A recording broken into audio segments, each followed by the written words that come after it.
오늘 말씀의 제목은 깨어나야 할 때, 깨어나서 예수님이 비춰주시는 빛의 옷을 입고 예수님의 사랑의 옷을 입을 때이다 라는 말씀으로 함께 은혜 받겠습니다.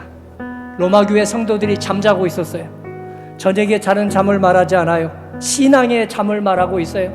기도의 잠을 말하고 있어요. 그리고 영적인 잠을 말하고 있습니다. 이제는 잠자지 말고 깰 때가 되었다. 기도할 때다. 영적으로 깨어날 때다. 하나님의 말씀에 다시 한번 집중할 때다. 글자만 읽지 말고 글자에 있는 속의 뜻을 헤아릴 때다 하고 그렇게 말씀하십니다. 밤이 깊고 낮이 가까웠으니 이제 어둠의 일을 벗고 빛의 갑옷을 입자. 아직 완성되지 않았지만 이미 시작된 하나님의 생명, 하나님께서 예수님을 통해서 우리에게 확인시켜준 영원한 생명에 오늘 잇대어서 살자는 말씀이십니다. 어떻게 하면 하나님이 값없이 주신, 공로 없이 주신 영원한 생명을 우리가 힘있게 살아갈 수 있을까요? 부활 생명을 어떻게 살아갈 수가 있을까요? 사회적인 업적 때문에 하나님이 영원한 생명 주신 게 아닙니다. 우리 가문이 좋다고 영원한 생명 주신 게 아닙니다. IQ가 좋다고 영원한 생명 주신 게 아닙니다. 사회적 엘리트라고 영원한 생명 주신 게 아닙니다. 그걸로는 부활 생명, 영원한 생명을 우리가 이어받을 수가 없습니다. 우리 모두 다 하나님을 떠나서 죄성을 가지고 흔들리면서 살아가고 있기 때문입니다.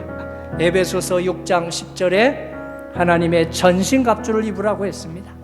하나님의 전신갑주를 입으면 부활 생명, 영원한 생명으로 유한한 생명을 우리가 바로 여기에 좌절하지 않고 살아간다고 했습니다. 구원의 투구를 쓰고 의의 흉배를 붙이고 진리의 허리띠를 감고 복음의 평화의 신발을 신고 그리고 믿음의 방패를 가지고 무엇보다도 하나님의 하나님의 말씀의 검을 가지고 살아가면 오늘 우리는 영원한 생명에 잇대어서 찰나에 불과한 이 유한한 삶을 의미 있게 뜻깊게 살 수 있다고 그렇게 말씀하십니다.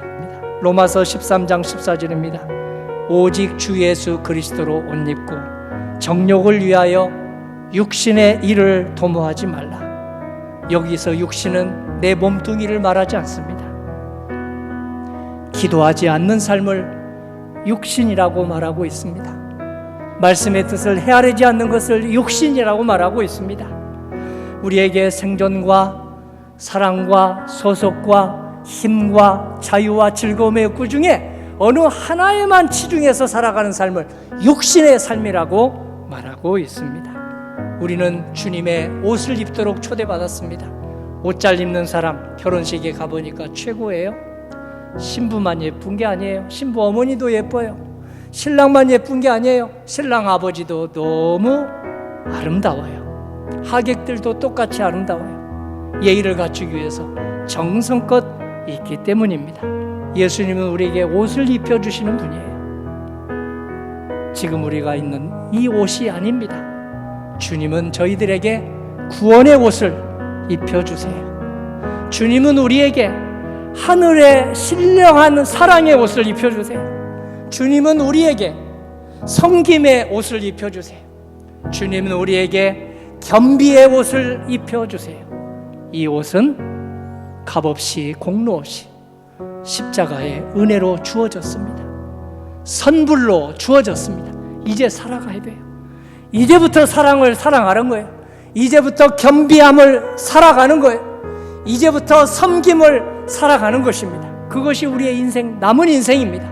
이 은혜가 성도님들에게 성탄에 지금 2000년 전에 왔고 지금 오고 있습니다. 이 은혜 안에서 살아가시기를 주님의 이름으로 간절히 축원합니다.